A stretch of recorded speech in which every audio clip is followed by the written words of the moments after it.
Health issue ఉన్న ప్రతి ఒక్కరికి ఒకటే లాంటి ట్రీట్మెంట్ ఉంటుందా, పర్సన్కి చేంజ్ అయిపోతుంది అంటారు? బేసిక్గా ఈ పార్కిన్సన్ జబ్బులో చాలా మెడికేషన్స్ ఉంటాయి మనకు.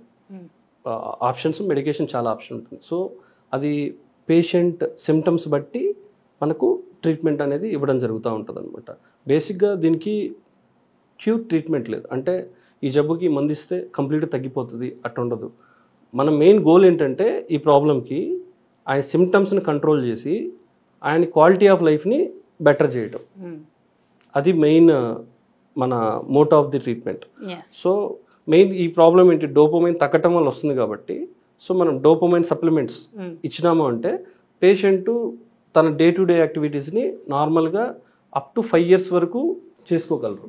ఓకే, సో దానిలో డ్రగ్స్ మనం వాడేవి లీవోడోపా అని చెప్పేసి ఒక మెడిసిన్ ఇస్తాం.